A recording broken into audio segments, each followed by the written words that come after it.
Hey everyone, welcome to our YouTube channel. If you are new to our channel, I am Dr. Garima Vishwas. I am antenatal and postnatal fitness expert and specialized in pelvic floor rehab wellness and the pregnancy wellness. So आज का जो हमारा topic है वो है what to expect during third trimester. So अगर आप ऐसी मदर हैं जो आप थर्ड ट्राइमेस्टर में हैं या आप थर्ड ट्राइमेस्टर में इंटर करने वाले हैं या आप क्यूरियस हैं about to know what to expect during the third trimester, then this video is for you. तो जब हम थर्ड ट्राइमेस्टर की बात करते हैं तो थर्ड ट्राइमेस्टर बेसिकली हमारा स्टार्ट होता है from the 28th week to 40 week. इसे हम कंसीडर करते हैं थर्ड ट्राइमेस्टर में। थर्ड ट्राइमेस्टर में बहुत सारे चेंजेस आते हैं बॉडी में, फिजिकल एंड मेंटल लेवल पे। अगर हम मेंटल लेवल की बात करें तो इस समय जो फीलिंग होती है वो मिक्स्ड होती है। कई बार वो बहुत हैप्पी फील करती हैं, ये सोच के कि अब बस थोड़े दिन बचे हैं, अब डिलीवरी होने वाली है। कई बार उनको लेबर पेन को लेके बहुत ज़्यादा फियर भी होता है और भी बहुत सारी चीज़ें होती हैं जो कि मेंटल लेवल पे चल रही होती हैं, but this is completely normal. And क्योंकि थर्ड ट्राइमेस्टर में बेबी जो है वो रैपिडली ग्रो हो रहा होता है एंड बॉडी में बहुत सारे चेंजेस आ रहे होते हैं बॉडी को लेबर के लिए प्रिपेयर करने के लिए। अगर हम बात करते हैं कि बॉडी चेंजेस की, बॉडी में क्या क्या इस टाइम आप चेंजेस फील करेंगे जैसे ही आप थर्ड ट्राइमेस्टर में आते हैं, तो एक बहुत कॉमन चीज होती है फटीग का बढ़ना, मतलब थकान बढ़ना।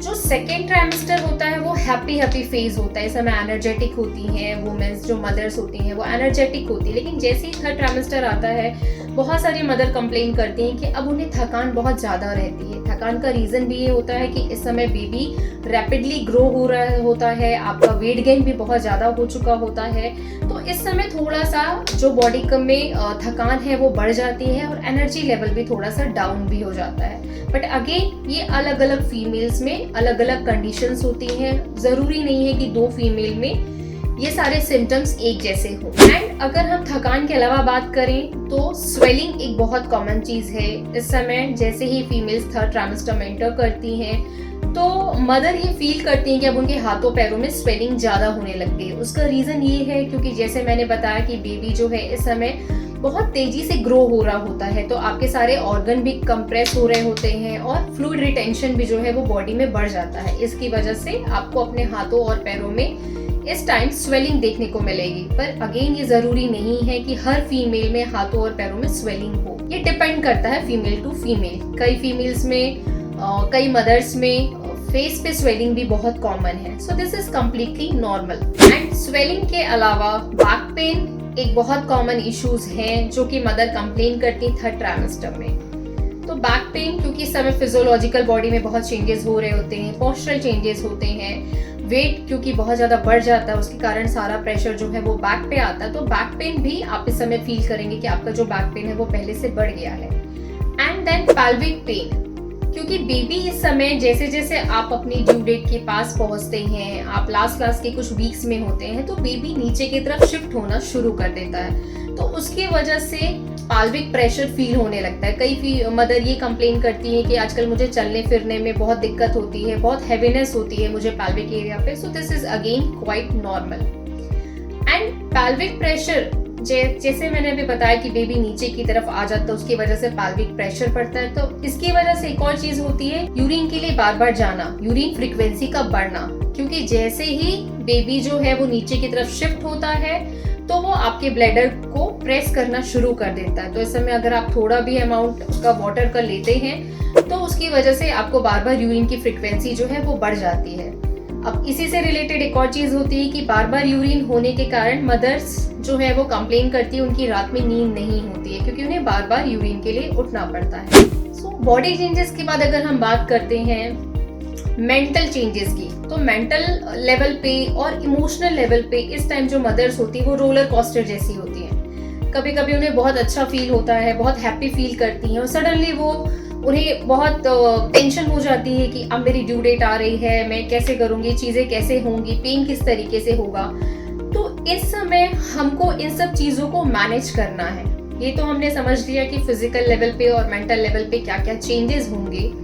अब हम बात करते हैं कि हम इन चेंजेस को किस तरीके से मैनेज करेंगे और ऐसे कौन कौन से टिप्स हैं जिससे कि हम अपने थर्ड ट्राइमेस्टर में होने वाले फिजिकल और मेंटल कॉम्प्लिकेशंस को मैनेज करें।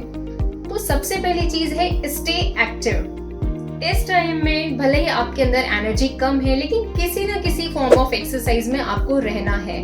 अगर आप एक्सरसाइज भी नहीं कर पा रहे हैं तो वॉकिंग तो आपको जरूर करना है। डेली 30 मिनट वॉकिंग का आपको गोल बनाकर रखना है, क्योंकि जितना आप एक्टिव रहेंगे उतना आपकी बॉडी लेबर के लिए अपने आप को प्रिपेयर करेगी। एंड सेकेंडली, जब भी हम एक्सरसाइज करते हैं तो हमारी बॉडी से हैप्पी हार्मोन रिलीज होते हैं, जो एंडोर्फिन हार्मोन्स होते हैं वो रिलीज होते हैं, तो वो आपके मूड को भी अच्छा रखने का काम करते हैं।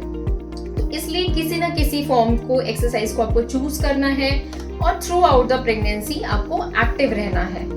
एंड जैसा कि मैंने बताया था, यूरिन फ्रीक्वेंसी होने की वजह से बहुत सारी मदर्स इस समय ये करती हैं कि वो पानी पीना कम कर देती हैं, उनका वाटर इनटेक कम हो जाता है। बट ऐसा आपको बिल्कुल भी नहीं करना है। इस टाइम आपको 8 से 12 ग्लास पानी की जरूरत होती है, और ये पानी आपके बॉडी का ब्लड वॉल्यूम बना के रखने के लिए, आपके बेबी के प्लेसेंटा की ग्रोथ के लिए, सब चीजों के लिए बहुत जरूरी है। इसलिए आपको भूल के भी वाटर इनटेक कम नहीं करना है।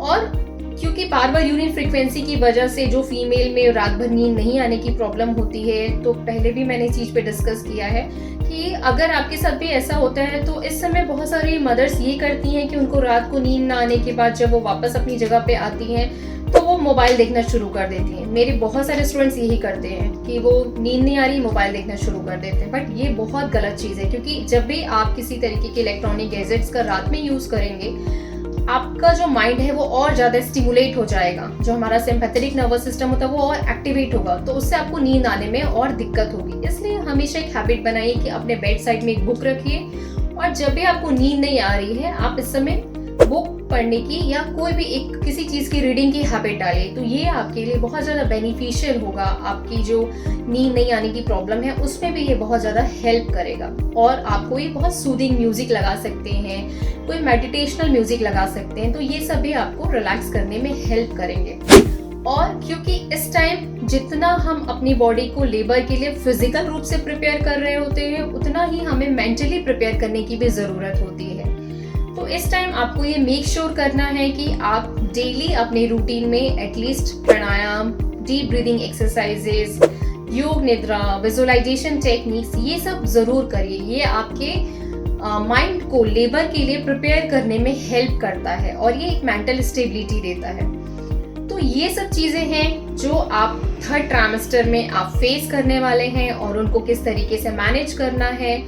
और लेबर पेन के बारे में बहुत सारी फीमेल्स जो हैं, बहुत सारी मदर्स जो हैं वो फियर में रहती हैं, बट ऐसा नहीं है। आपका लेबर पेन डेफिनेटली एक फिजिकल डिमांडिंग और पेन जो होता है वो बहुत ज़्यादा होता है, बट पेन को मैनेज करने के भी बहुत सारे तरीके होते हैं। बहुत सारी ऐसी पोजीशंस होती हैं जो कि हम लोग एक्टिव स्टेज ऑफ लेबर में करते हैं। इसके लिए हमने एक सेपरेट वीडियो भी बनाया हुआ है कि आप कौन कौन सी पोजीशन लेबर के टाइम में कर सकते हैं, जिससे आप अपने पेन को रिड्यूस कर सकते हैं। तो check out that video. So I hope कि आज का ये वीडियो आपके लिए यूजफुल रहा है। अगर आपको लगता है कि यूजफुल है तो give a thumbs up to us, and you can also share this with your friends and whoever need this. तो मिलते हैं नेक्स्ट एपिसोड में नेक्स्ट इन्फॉर्मेशन के साथ। Till then, be happy, be healthy, and don't forget to subscribe our channel and please press bell.